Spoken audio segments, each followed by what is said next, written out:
Vous écoutez Entrepreneurs du Web, le podcast à la fois informatif et anecdotique qui démystifie le business en ligne pour les professionnels de l'accompagnement.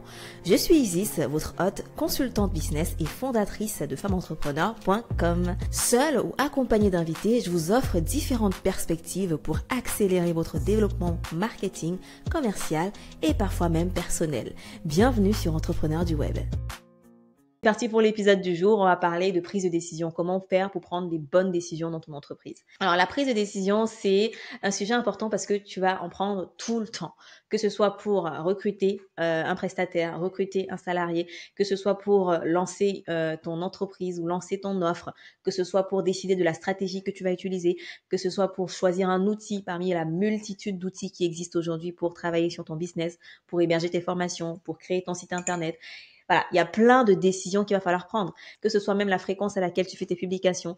Et plus vite tu prends les décisions et plus vite tu agis également pour mettre en place les choses. Les personnes qui prennent beaucoup de temps à se décider, qui sont très indécises, souvent ce sont des personnes qui perdent aussi beaucoup de temps dans leur activité, qui n'avancent pas assez rapidement. La prise de décision, ça fait partie du jeu. Et il ne faut pas avoir peur de prendre les décisions parce que il vaut mieux prendre une mauvaise décision rapidement et te rattraper plus tard parce que tu auras eu le temps justement de passer à l'action, voir que c'était pas la bonne décision et te rattraper. Plutôt que de passer des mois, des années, beaucoup de temps à réfléchir, à overthink pour prendre la meilleure décision en oubliant qu'en fait, au moment où tu prends la décision, peut-être qu'il y a des paramètres qui ont changé, les circonstances sont plus pareilles et tu as perdu beaucoup de temps. Donc, c'est encore plus de temps s'il faut corriger le tir. Donc, à prendre des décisions rapidement, à suivre justement les différents outils que je vais te citer. Bon, moi, j'ai des outils particuliers pour moi, mais tu sélectionnes des outils qui t'aident dans ta prise de décision et fie-toi à ces outils-là pour prendre tes décisions. Donc, ça, c'est le premier principe avant d'aller plus dans les détails de qu'est-ce qu'il faut faire, etc. Deuxième principe important à savoir, c'est que la qualité des décisions que tu prends détermine ton avenir, détermine l'avenir de ton entreprise, détermine la rapidité à laquelle tu vas avancer. Ne serait-ce que de décider d'utiliser ton temps pour faire des activités qui ont le meilleur effet de levier, donc ce rapport effort-impact, ça, c'est par exemple une décision qui peut radicalement changer ton entreprise. Il n'a pas besoin de faire beaucoup de choses pour réussir. Il n'y a pas besoin de rendre des choses compliquées ou complexes pour réussir. Parfois, il faut juste prendre les bonnes décisions. Donc, la qualité des décisions que tu prends va impacter la rapidité et la qualité du succès que tu vas avoir. Maintenant que ça s'est posé, let's dive into the tools. Comment prendre ces décisions? Quels sont les outils qui peuvent t'aider? Ce qui m'aide à prendre des décisions, c'est premièrement les données, les faits. Donc, j'analyse beaucoup les faits, la réalité des choses, comment concrètement les choses sont. Donc, par exemple, je fais mon tunnel de vente si je prends le cas du marketing. Avant de prendre une quelconque décision de modifier quoi que ce soit sur mon tunnel de vente, je vais analyser les données, je vais analyser les chiffres, je vais regarder le taux de conversion, je vais regarder le taux d'ouverture, je vais regarder les performances. Et c'est à partir des performances que je vais décider de faire un ajustement. Donc, le premier outil de décision pour moi, c'est les données, c'est les chiffres, c'est les faits, c'est du concret. Et ça, c'est important, quel que soit le domaine, que ce soit dans le domaine perso, professionnel, marketing, commercial, etc. Ça, c'est la première des choses. Autre chose que je vais utiliser comme outil pour prendre ma décision ensuite, ce sera les soft skills. Ce sera tout ce qui est un peu plus abstrait, qui est moins concret. Par exemple, si je prends le cas d'un recrutement, je vais d'abord regarder évidemment les compétences avant de regarder les soft skills.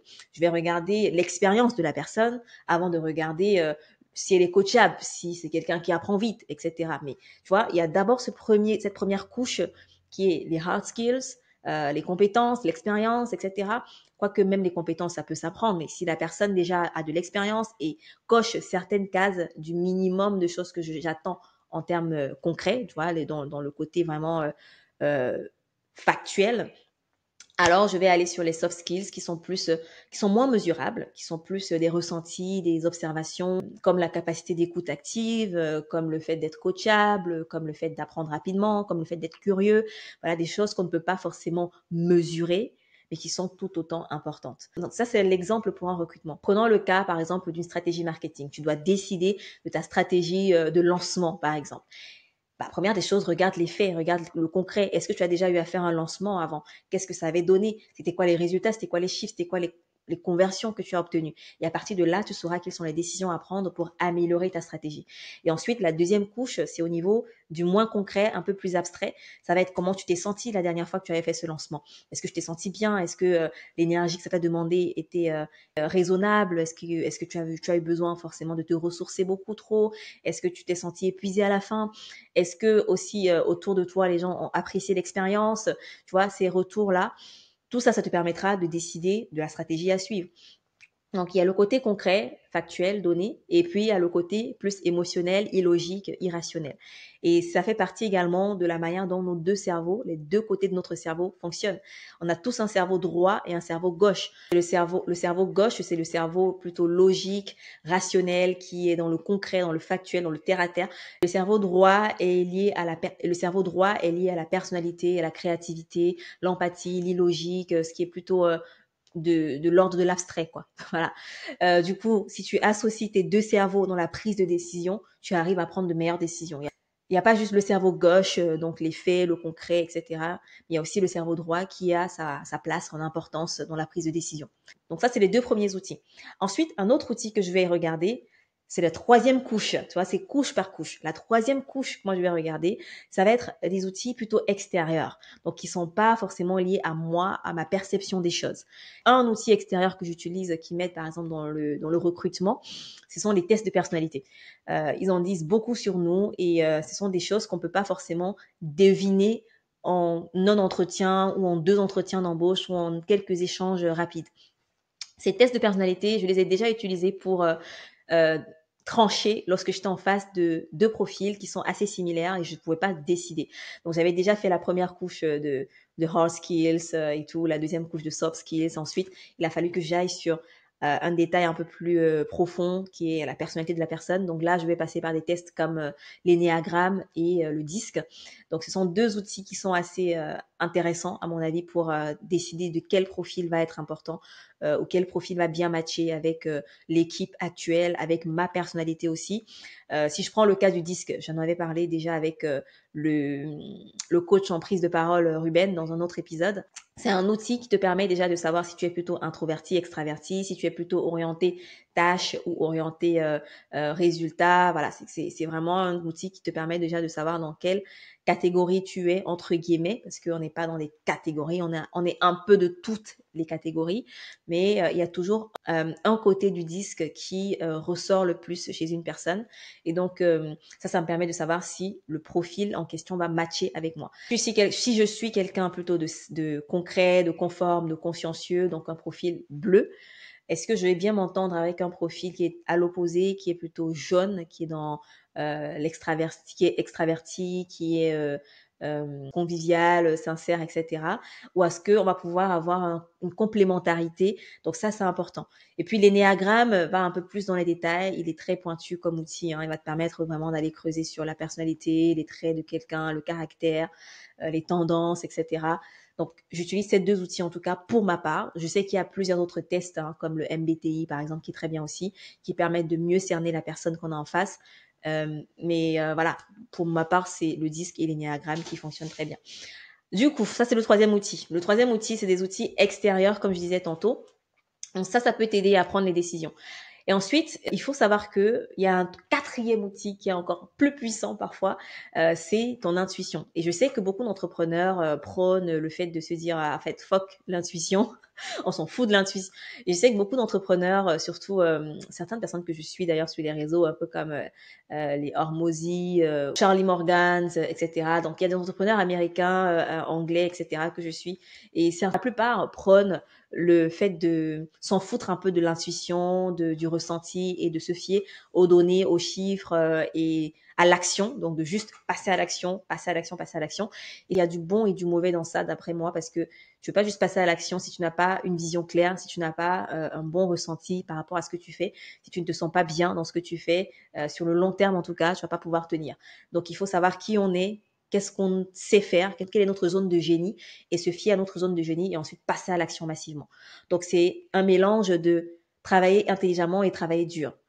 Tu peux pas juste travailler dur sans avoir le côté intelligent, tu vois. Tu peux pas juste non plus être dans je travaille intelligemment et je travaille pas assez dur. Il faut les deux. Tu dois travailler dur et tu dois travailler intelligemment. Et c'est la même chose pour la prise de décision. C'est la façon dont tu prends les décisions va se baser non seulement sur les concrets, le chiffre, le fait d'aller chercher les données, mais aussi le côté plus irrationnel, émotionnel de ce que tu ressens. Donc le quatrième outil du coup que je voulais te mentionner, c'est ton intuition, c'est ton ressenti par rapport aux choses. Donc est-ce qu'il y a un bon feeling par exemple, si tu recrutes quelqu'un et qu'il n'y a pas le bon feeling au premier échange, est-ce que ça va fonctionner entre vous deux par la suite, même s'il a les soft skills, même s'il est coachable, même s'il est bien sur le papier, est-ce que ça va matcher entre vous au niveau du feeling? Un autre truc aussi, c'est par exemple quand tu prends une décision pour ta stratégie, ton business, est-ce que tu te bases uniquement sur ce que tu vois à l'extérieur de toi, donc tout ce qu'on te dit de faire, tout ce qu'on te dit qui est bien de faire, tout ce que tu as déjà fait sur les données les données basées sur ce que tu avais déjà fait avant, donc tout ce qui vient de l'extérieur. Ou alors est-ce que tu te bases aussi sur ce qui vient de l'intérieur? Parce que l'intérieur a souvent des choses hyper importantes et puissantes à te partager. Si tu t'écoutes, si tu apprends à écouter ton intuition, à écouter les messages qui viennent de la source infinie, certains l'appellent Dieu, certains l'appellent Allah, certains l'appellent Jéhovah, certains l'appellent, voilà, appelle-le comme tu veux. En tout cas, moi, je suis convaincue qu'il existe cette source infinie qui va au-delà de nous et qui nous envoie des messages. Et la prière, c'est quand toi, tu demandes à cette source. Mais l'intuition, c'est quand cette source te parle. Donc, si tu fais des prières, tu demandes à l'univers, tu demandes des choses, mais que tu n'es pas réceptif aux messages qu'il t'envoie, bah c'est dommage, c'est dommage en fait. Donc cette réceptivité est hyper importante et pour moi ça fait partie des choses que j'utilise dans ma prise de décision. Maintenant, l'ordre des outils que tu utilises, l'ordre dans lequel tu utilises chaque outil va dépendre de toi. Je t'ai donné l'ordre que moi j'utilise. C'est d'abord le concret, les données, les chiffres, la réalité. Et ensuite, c'est plus les soft skills, les soft facts, l'irrationnel, l'émotionnel que je vais suivre. Et ensuite, il y a des outils externes tels que les tests de personnalité que je vais utiliser. Donc là, c'est plus spécifique à du recrutement. Et enfin, il y a mon intuition que je vais écouter. Donc ça, c'est plus intérieur. C'est comment je me sens par rapport à ça. Est-ce que c'est associé à ma vision? Et même si je me sens pas bien par rapport à ça et que c'est associé à ma vision et que c'est le plan qu'il faut suivre, que j'ai établi, alors j'y vais quand même. Donc, il faut surtout avoir ce plan. Il faut surtout avoir cette vision pour ta vie. Où est-ce que tu te vois dans 5 ans, dans 10 ans? Et si c'est une action, une décision que tu prends qui est associée, qui est liée à ta vision sur le long terme, vas-y. Parce que la pire erreur que tu puisses faire dans ton activité, c'est de prendre des décisions uniquement sur le court, moyen terme. Ok? Ne prends pas des décisions sur le court, moyen terme. Je répète tout le temps ça, et je l'avais dit dans un épisode précédent, c'est que l'entrepreneuriat, c'est un cheminement pour le long terme. Ne te lance pas juste parce que tu veux faire de l'argent rapidement. Lance-toi parce que tu sais que ce que tu es en train de faire, c'est pour la durée, c'est pour le long terme, c'est pour transformer ta vie, c'est pour transformer la vie des gens. Donc, si tu as cette vision long terme, forcément, tu prends de meilleures décisions parce que tu vas pouvoir te remercier dans 3 ans, dans 5 ans, dans 10 ans pour les décisions que tu as prises aujourd'hui. Alors que si tu prends les décisions juste pour dans un mois, dans une semaine, dans un an, il y a de fortes chances que tu te perdes finalement et que tu n'avances pas suffisamment rapidement. C'est tout pour cette vidéo. J'espère que ça t'a apporté des petites tips, des petites astuces, ça t'a inspiré. Si ça t'a apporté quoi que ce soit, dis-moi dans les commentaires si tu m'écoutes sur YouTube et laisse un avis positif sur ta plateforme d'écoute si tu es sur le podcast.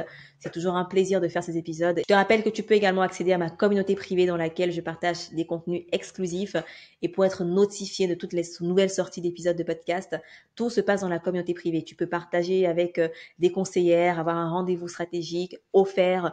Tu peux avoir accès aux membres de BIA pour leur poser des questions sur le programme, etc. Bref, tout se passe dans la communauté privée. Donc, je te mets les liens dans les notes du podcast ou dans la description de la vidéo YouTube. Et on se retrouve dans un autre épisode. D'ici là, prends soin de toi et porte-toi bien. À très vite.